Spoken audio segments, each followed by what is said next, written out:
I'm very excited to present our next speakers. These are a fantastic duo coming from Manchester from presentation agency Buffalo 7. I have with me Liz and Jazz. Hi. Hi! How are you girls? I heard that actually in Manchester today is sunny, which seems to be like an event. Yeah, it's really, really nice and sunny actually. Yeah, everybody's out. Compared to Sofia, where today it's a gloomy day. But I guess that's the perk of having a virtual conference. I mean, people can stay in and listen. So today, Liz and Jazz are presentation experience specialists at Buffalo 7. Liz works with clients and she's doing trainings, while Jazz has experience in design and UX. And we are very excited to have them because they are going to talk about emotional connections and experiences, which are two words that I personally adore.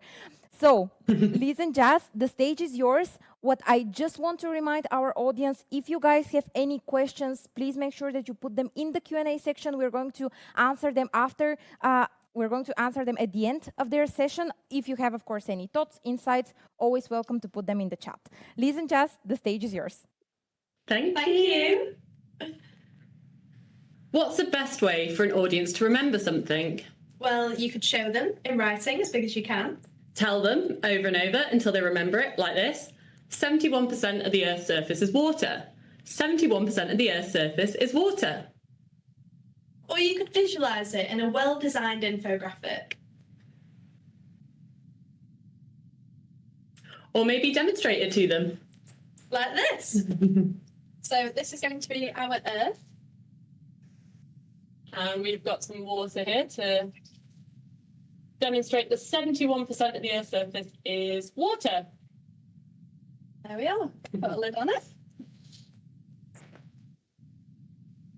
But of course, there's no single answer to this. It depends entirely on who the audience is made up of. And there are other things to consider too. Yeah, like does it make a difference if the audience is small and intimate or if it's a huge exhibition? What if they don't really want to be there? How can you connect with them then? Today, we're going to explain how all of these different factors affect your presentation styles, why it makes connecting with everyone in the room challenging, and how to make great presentations that cater for them all, face-to-face or virtually. So hi, and thanks for having us.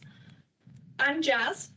And I'm Liz. And we're both presentation experience specialists at Buffalo 7. Just a bit of housekeeping first, so feel free to take notes if you want, but a copy of this presentation is also going to be available on our website. So I know it's Saturday afternoon, but most of you will have realised that there's two of us presenting today. It's not very common yet, but there's a really good reason for this, and it's down to, you've guessed it, connecting with the audience. For any successful dual presenting team, you need two roles, the expert and the engager.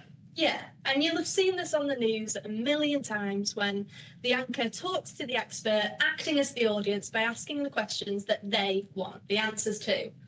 Or maybe you've seen Richard Osman and Alexander Armstrong on Pointless. Greg Davies and Alex Horn on Taskmaster. All great examples of the dual presenter dynamic in action. As an audience, you expect the presenter to be an expert, otherwise you wouldn't be listening to them, right? Correct.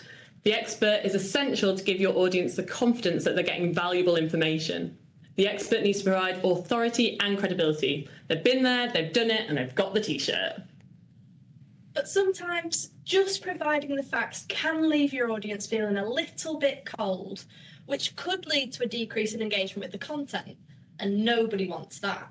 And this is where the engager comes in, acting as the emotional conduit for the audience and humanising that delivery with warmth and humour.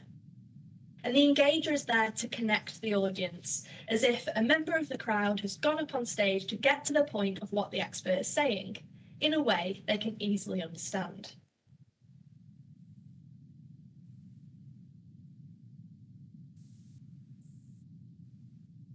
And it's the interaction of these two that's important. So the engager and expert need to work as a team. They deliver data so it's both engaging and entertaining. Audiences can feel there's a great chemistry and they want to be a part of it. And that's when the connection between crowd and presenter can really begin. Absolutely. So how do you get this chemistry to work? It needs a lot of practice, don't we know? And it won't really work if it feels forced. So this back and forth repartee, it needs practice to feel off the cuff. So right now, I'm the engager and you're the expert. Yeah, but these roles are interchangeable. So here, for instance, we're both experts, so we'll swap throughout this presentation. And as long as both roles are working in tandem, it doesn't matter who plays which part. So does that mean that I'll get to be the expert soon? Because I feel like right now you're hogging that bit. Maybe. Let's take a closer look at what we mean by an emotional connection. So whether you're presenting for a sales pitch, an investment deck, your monthly figures or an AGM, it all boils down to the same thing. Getting the audience to see your way of thinking. And while solid logical facts go a long way towards that, you can't ignore the emotional side of things. It's why storytelling is such a fundamental part of a good presentation. 63% of presentation attendees remember stories, whilst only 5% remember data. Your audience will make a subconscious emotional assessment of your presentation before they listen to the data. So it's really essential that you engage with them, bond with them, tell them stories, earn their trust and respect, and show them that you're on the same side and you want to help. So, why do you need one? What does this emotional connection do? Well, it puts your audience at ease so there are fewer barriers to finding common ground. Warm up the emotional side of the brain before you get to work on the logical side. Once you've got their full brain connecting to your pitch, you can start persuading them into a new way of thinking. Your way of thinking. So how do you create an emotional connection? Well, Sun Tzu, the Chinese warrior, said, know your enemy. And even though delivering presentations feels like a world away from warfare, knowing your audience is a very smart move. Definitely. And in an ideal world, you know each member of your audience inside out. So their job title, their income, socioeconomic class, politics, and their preferences on a million different subjects. That way you could target the presentation to each one. But it's such an unlikely occurrence. So instead, we can adapt our presentation styles to show your audience empathy. By understanding there are many different individuals within your audience and providing the right kind of content for them all. And to do this, we need to consider their needs in 3 ways. And these 3 considerations are learning types, audience size, and audience type. Absolutely. So first up is learning types. Liz, do you remember when you were at school and the teacher used to write line after line on the whiteboard, but none of it ever went in? Yeah, and it was a bit of a slog at times thinking back. But yeah, I used to write notes from the important bits of what they were saying just so that it sunk in, and I'd even go over, highlight them over again just to make sure that it was really in. Really? See, for me, it was completely different.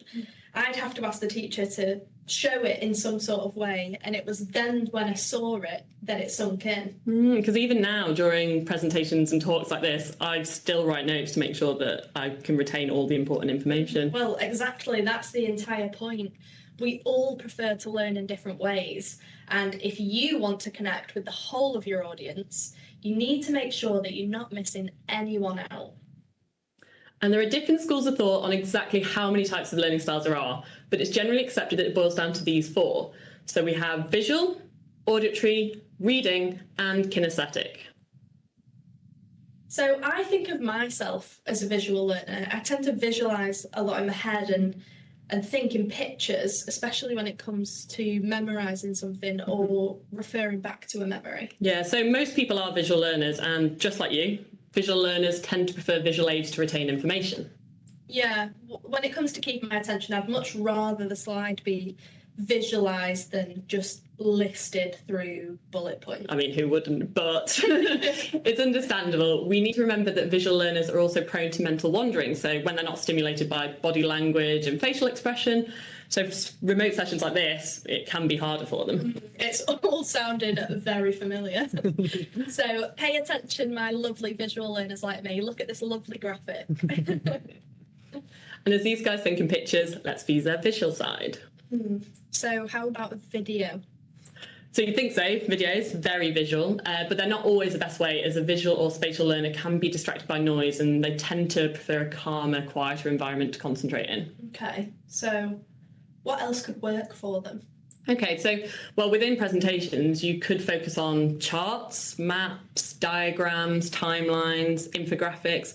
Also, use visual cues like color coding and making sure images and icons, they can be useful for highlighting all your important points.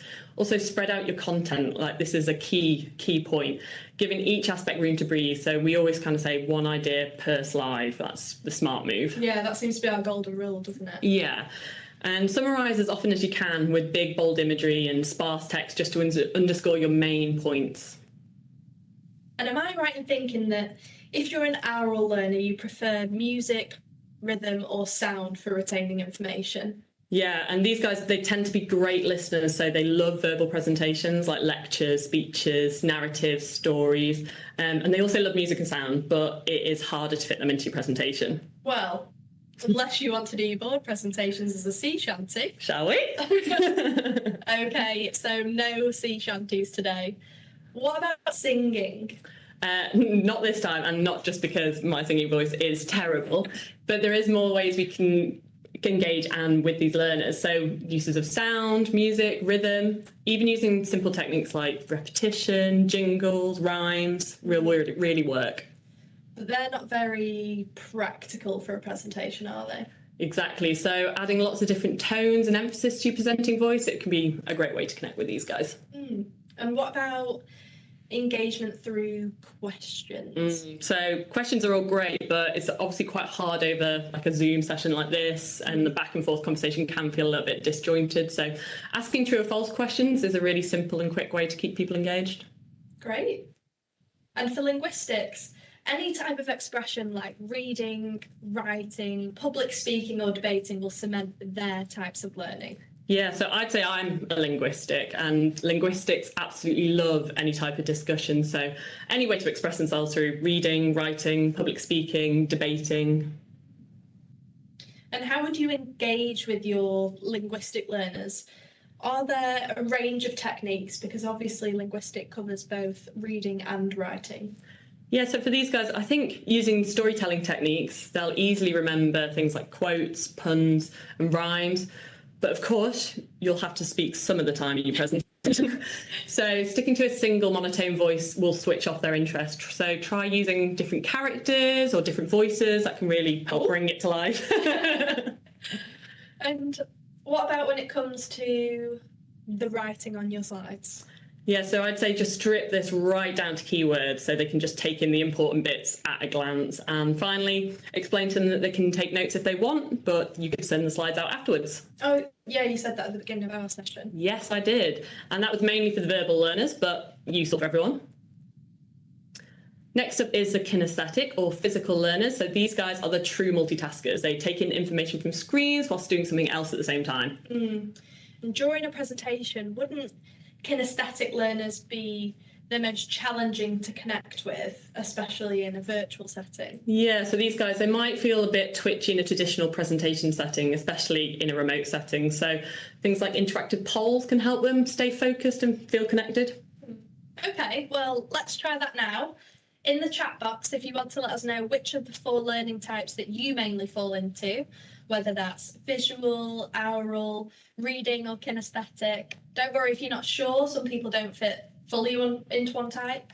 But yeah, it would be great to hear what everybody thinks that they are. Yeah, so let's give it a few seconds so that, because we have some delay with the platform, so let's give it a few seconds and see what people are going to say in the chat.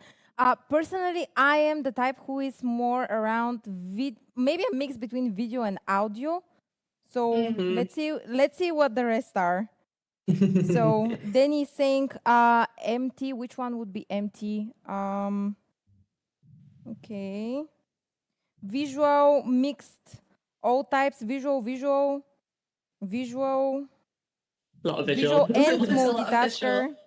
Yeah. A lot of people are visual. Maybe some are between visual and linguistic. Visual and multitasker. Most of the people though seem to be visual.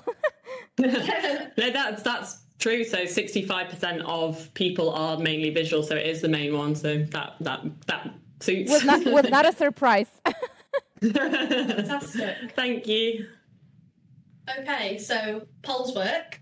Any other types of interactivity that work for our kinesthetic learners? Yeah, so in a face-to-face situation, you could demonstrate or pass around a product. You could also pass around an iPad to showcase your project. So it could be a digital platform, your website. It's just really great with these guys for them to experience for themselves. But also remember to use big expressive body language. So walking around the whole of the stage can really help to physically demonstrate your point too.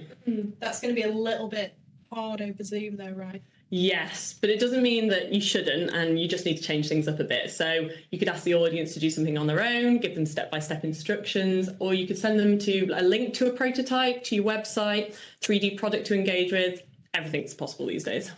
And what if you don't have a physical product to engage with? Okay, so well, there are other ways to engage with these guys. So apps like VBox, Kahoot, Poll Everywhere, these are really great for keeping that engagement level. And something that's just come to mind now, how do you feel about icebreakers? Oh, icebreakers, the dreaded icebreaker. I think we've all sat through some team building days where they're the worst, but not to say that you shouldn't use them. So depending on who your audience is and what activity you choose, an icebreaker at the beginning of your presentation or energizers after a break can also be a great way to connect with the whole audience, just bring them back into the room, back into that zone. And yeah, especially with these physical learners, they'll really feel connected by it. Keep them present. Yeah. So how do I know which types are in the audience? You won't. Fantastic, right? So every audience member will be different, and most won't know what type of learner they are. So even if you did ask them and got a response beforehand, you still might not know the full story. So would you maybe concentrate on the visual learners then? If 65% of the audiences are made up of these guys, we should focus on them. So nicely remembered, but no. So by leaving probably the other 35% out of the audience, you're probably going to do them a bit of a disservice, and it's just never that simple. So the answer would be to mix it up. Yeah, so in a nutshell, for any key points, try to deliver them in all 4 different styles. So say it, write it, show it visually, and where you can, demonstrate it too. And then this way you'll keep everyone engaged. I like that. It sounds like our Crime Stopping announcement on our trains. Say it, write it, show it, and where you can, demonstrate it. But realistically, can everything be delivered in all 4 ways? No, so some things just can't be learnt in all ways. So, for example, if I was to teach you how to ride a bike, but I did that through an infographic, I don't think you'd learn how to ride a bike quite as easily or quite as well as if I taught you physically. So, I mean, it would look nice. Yeah, so so we need to think about the type of information and the best way to deliver it to. Fantastic. So now we've gone through the learning types, let's move on to audience size. And we've delivered our fair share of presentations. And of course, there are times when it doesn't go as planned. And I remember a while ago, we prepared a talk for a small audience, but due to the venue overselling tickets, twice as many people showed up. Yeah, that was a nice surprise, but not very into that. Exactly. And we stuck to the plan at first, but after a few slides, we checked in with the audience to make sure that they could hear us okay. And without a microphone, our voices weren't reaching the back of the crowd. So we had to start projecting our voices and reiterating our key messages just to ensure that everybody in the room could understand and keep up. Yeah, I also remember having to work the stage a little bit more in that environment just because it was a bigger audience in a bigger room, so creating a bigger presence too. As well as keeping eye contact as well, tried to make sure to reach every area and just felt everyone was included. And also the Q&A session on that presentation felt a bit more important than it usually was, just so that everyone got the chance to double check anything that they might have missed. It's true what they say, size matters, but it doesn't mean that bigger is better. It's just that there are different ways to approach different sizes. Liz, we're still talking about audiences, right? Of course. To make an emotional connection with your audience, it's critical to adjust your speech depending on how many people are in your audience and whether they're there physically or not. So there are 4 different sizes to think about. We have conversation, speech, performance, and show. Conversation, 1 to 10 people. This is one of my favourite types of audience size. This is exactly the type of audience we plan to present to in the example that we've just mentioned now. Small, intimate, up close and personal. But some presenters find smaller audiences more daunting than bigger ones. But the key to satisfying this type of audience is not to deliver a formal one-way speech. Yeah, 1000%. So instead of talking at them, this is all about striking up a conversation with them. So be agile, ask them questions, but also make sure you're responding to their answers. Sometimes a smaller group may feel a little bit self-conscious, and they might not be that forthcoming, but it's okay. You'll get a great feeling about their level of engagement from their body language, even over Zoom. So to keep your presentation flexible, you're going to need a deck that's agile enough to go where the audience wants it to go. So please forget about old-fashioned linear presentations. It's time to get interactive. And with a menu-based hyperlink deck like this one, your audience can dictate what you talk about and in what order. Yeah, definitely. So with this example, you can show them a menu of what's on offer, and then you can ask them where they'd like to start and let their conversation guide the way. Keep everyone in the conversation. You can ask them to contribute by name over Zoom or asking volunteers to chip in the real world. But what's really great about this is there's no clicking through unwanted slides. There's no clumsy swapping of decks. It's just all of your options at your fingertips. So when you get an audience larger than 10 people, you need to change it up a bit, but not by too much. So the audience size is still small enough that you are going to be able to use a conversational tone, but this needs to be a bit more structured and controlled by you. Yeah, I can imagine if you have 50 people pulling you in different directions, it's going to quickly get out of control. Yeah, not what you want.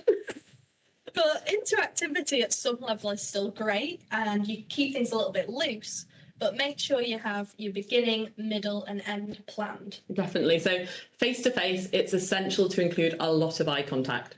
Try to look at everyone directly in the eye at least once, or for bigger crowds, choose a few to spread out in the audience and just move your gaze between them over and over.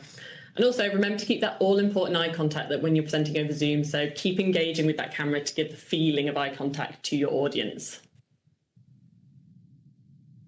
And this is an example of how we'd connect with an audience of this size. Yeah, so this example, it's flexible enough for some audience interactivity, but it's still got the strong narrative that keeps you on track. And with this presentation, you could choose to read through it linearly, like a typical presentation, or you could use a menu to jump between sections. So if your audience asks you any specific questions about one area or asks you to go back over something, you can just revert to it with ease. Okay, performance. So now we're getting into the big leagues. And these types of gigs benefit from a more traditional linear structure, I'd say. Yeah, so with these ones, you want to write a script and you want to practice it. You don't need to memorize it word for word. In fact, it's better if you can weave in and out. You just need to know exactly what's coming up and in what order. And then reading from the script may look a little bit unprofessional and your connection to your audience can be lost a bit. So learn your lines. And eye contact is really important again, but for this size, speed up your eye contact and lighthouse around the room to give the impression that you're looking at everybody individually. So a good example of audience of this size, particularly whilst we've been in lockdown, is the mighty webinar. Oh, I love a webinar. Well, the example on the screen is one of our webinar decks that we've previously done. Yeah, and this means begin with making the audience the hero of their own story. They are the ones who need to take the next steps and embark on their own journey of discovery. And you, as the presenter, are the mentor who encourages and emboldens them to take the first steps.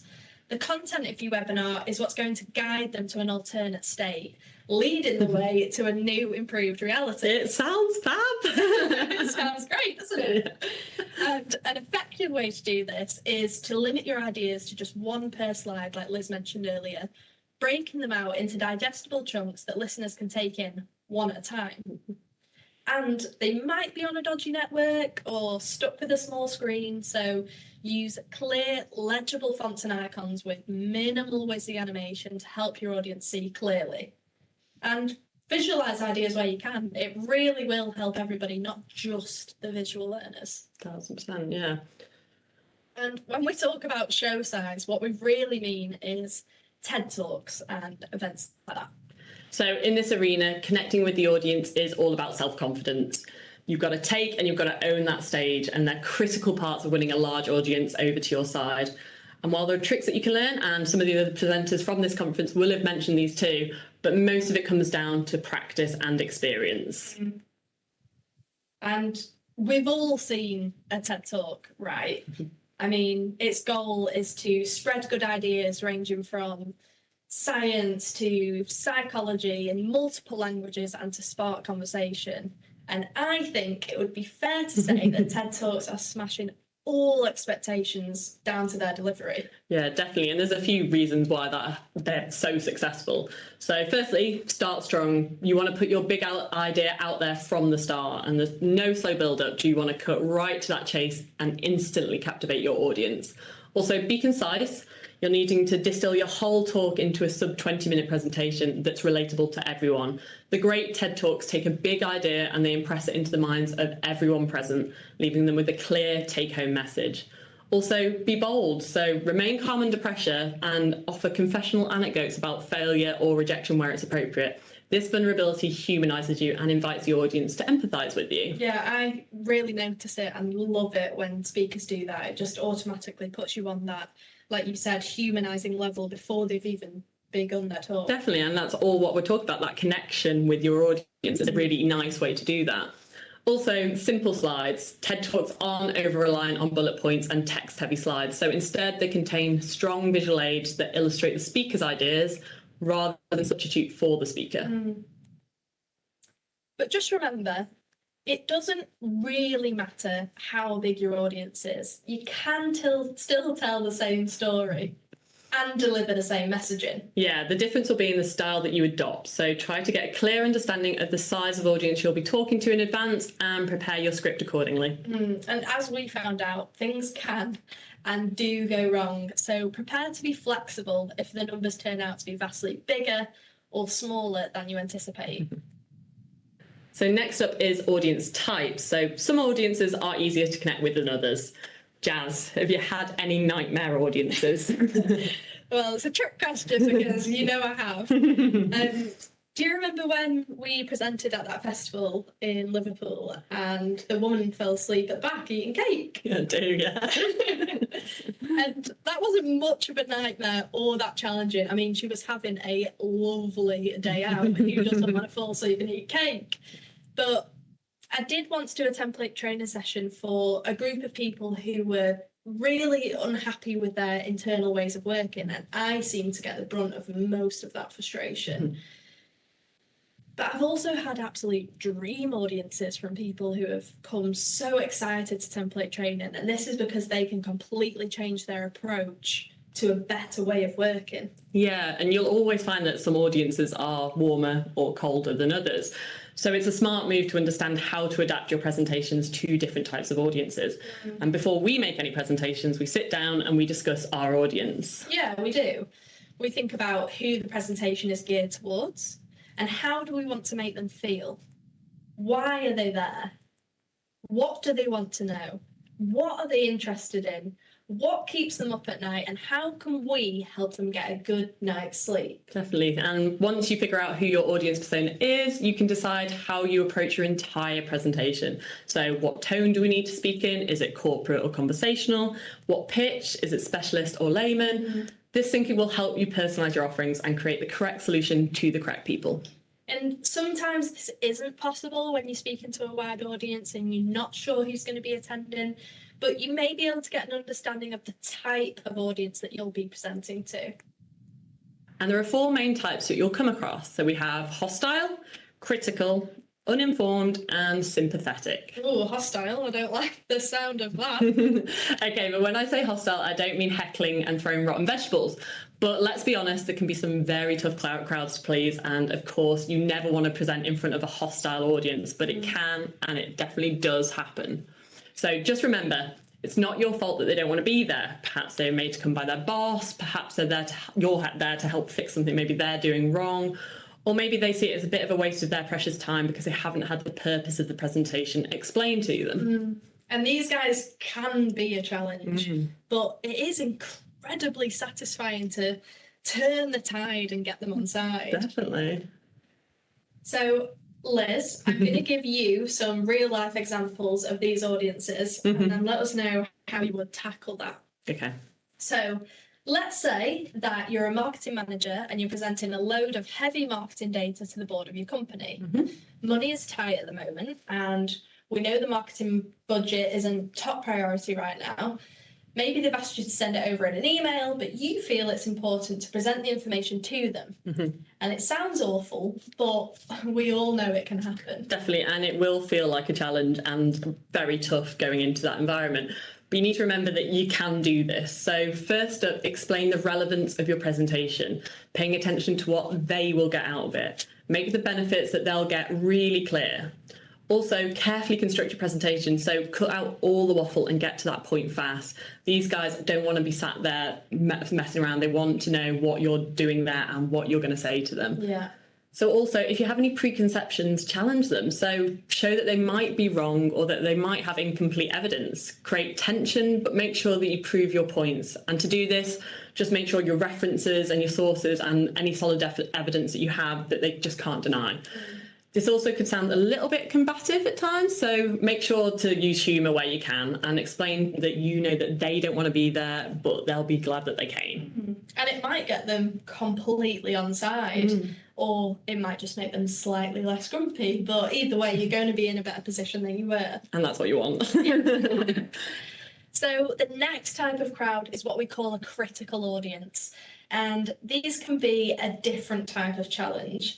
They like to think of themselves as experts in whatever field you're talking about, and some go even further, assuming that they're probably more intelligent than you. Yeah, so while these guys, they're not fully hostile, they're not too keen on other experts coming in to try and teach them anything, and they'll probably pick holes in what you say and might try and disprove you as well.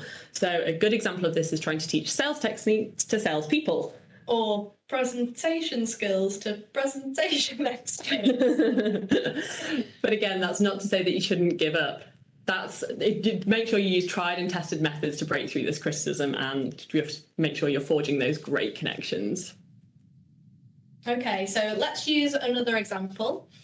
You're the same marketing manager, but this time you're presenting to the marketing team at a different company.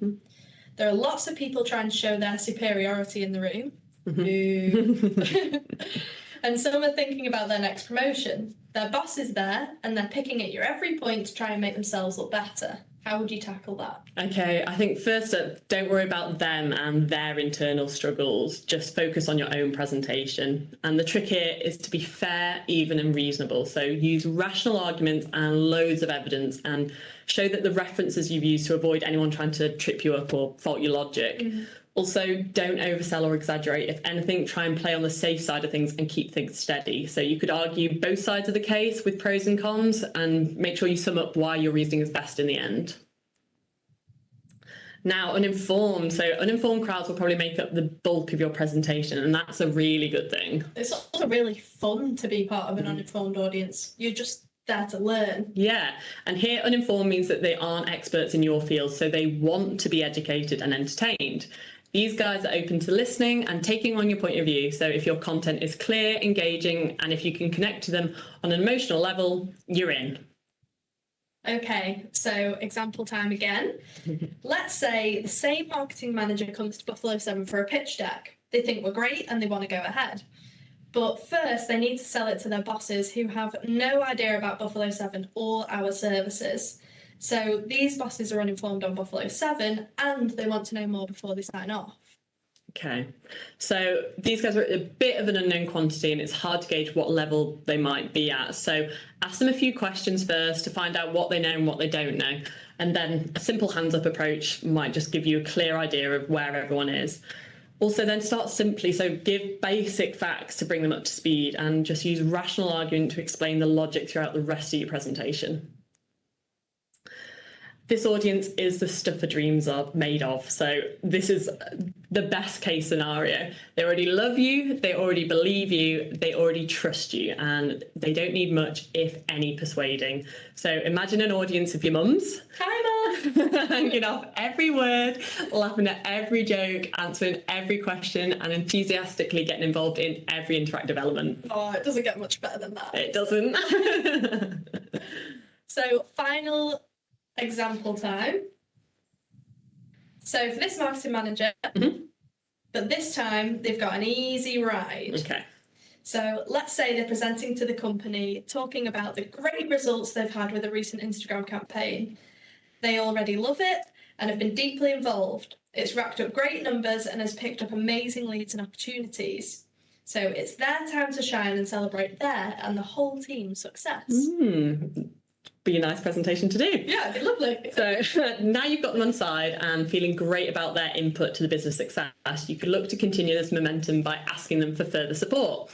So a good way to start this is to build a strong bond with them. So in this instance, explain, look what we've done together. Really nice teamwork, morale to get everyone on side.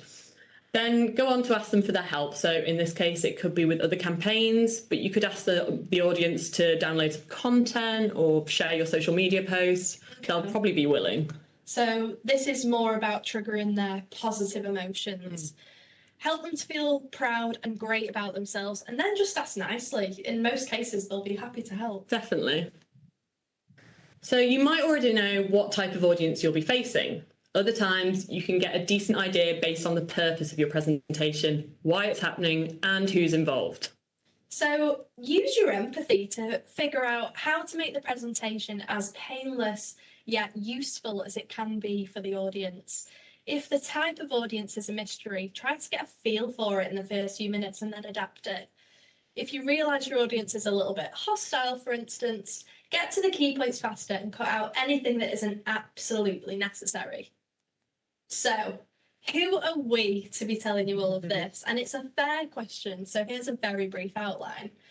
As we mentioned at the beginning, we're from Buffalo 7. We're an award-winning presentation agency with over 10 years' experience in creating premium communications. Yeah, every project we do is framed through discovery-led storytelling, where we immerse ourselves in our clients' challenges. And then we challenge what our clients think they know. We'll explore every possible route to get to their desired destination, and then we'll show them the best way. We have a team of in-house storytellers, designers, and presentation experience specialists, like us, to create the perfect solution from scratch. And just like this presentation, everything you're about to see was made in PowerPoint. So let's take a very quick look at what that looks like.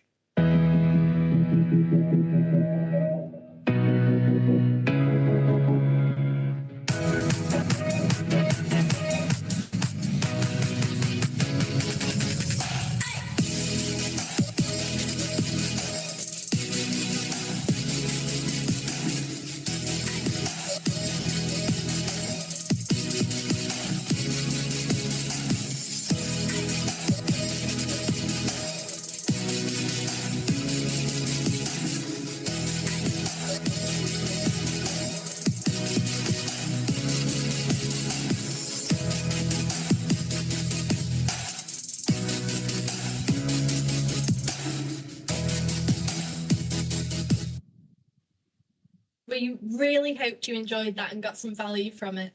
If you'd like to find out more, there are loads of ways to stay connected with us.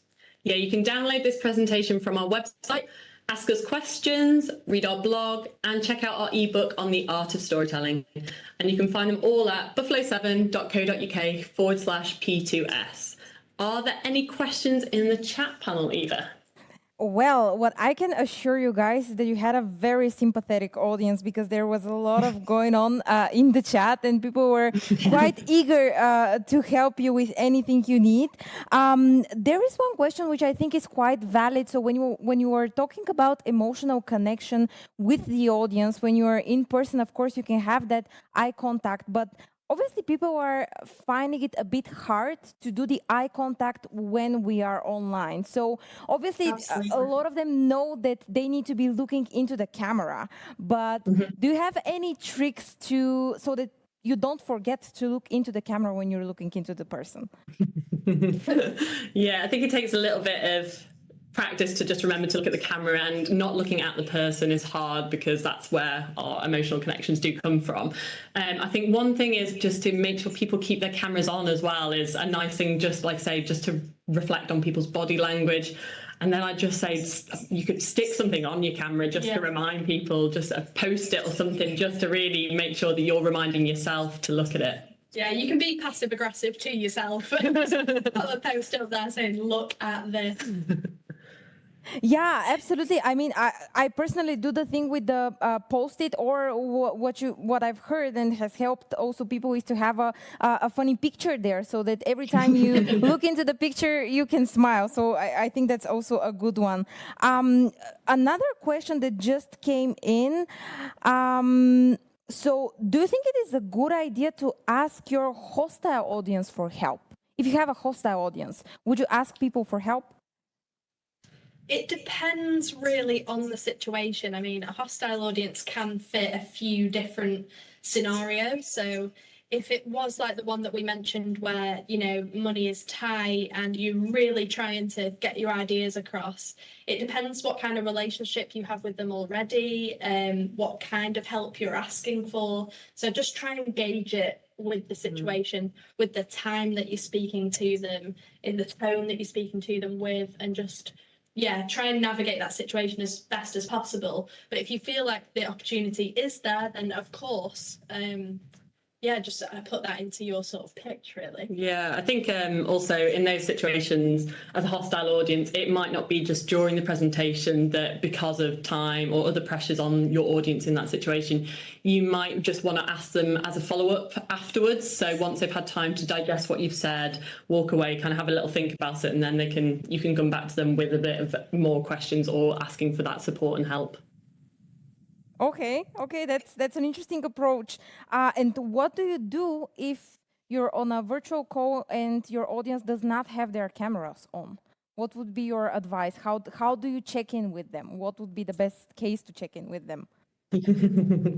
Well, you're the host, really, so you're the one who's orchestrating this meeting. So you know you need to really hold that control, and at the beginning of your meeting, set the precedent to have mics off, cameras on, and try and lure them into that. If not, then you're just going to have to do your best with questions and checking in, and again, like utilizing those relationships that you already have. Yeah, and I think obviously there's some examples where people may need to have their cameras off for something that's going on at home. Other examples that you'd be a little bit more sympathetic that people turning their cameras off. Yeah. But I think, like we were saying before, with icebreakers and things like that, even over Zoom, just to make sure even the initial start, just for people just to relax into being also on camera during a meeting can help the audience as well. If everyone's on camera, it leads less kind of hesitation for someone to turn their camera off if you're all doing it. Absolutely. I fully agree on that. What are your challenges? Maybe that's a little bit of a broad question, but I think it's also a valid one.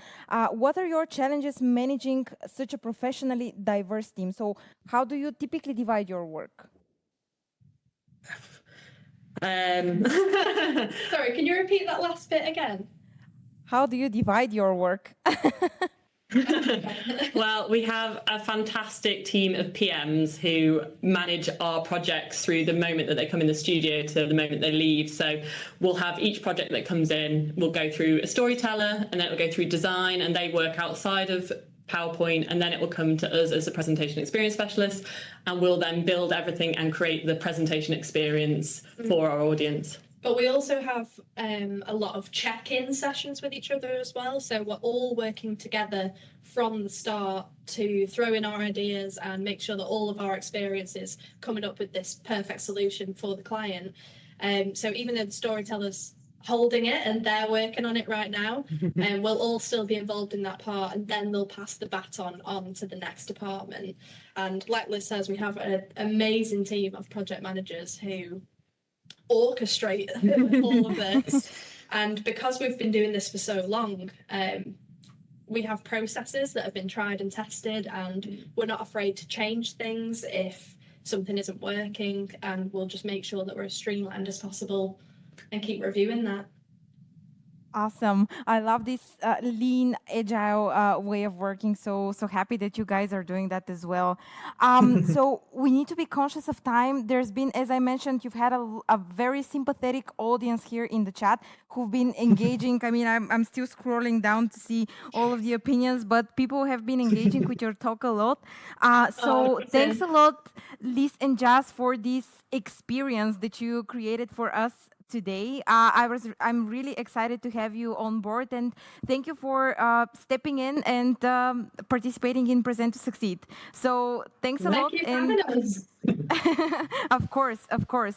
Thank you, and we'll talk soon. Yeah, great.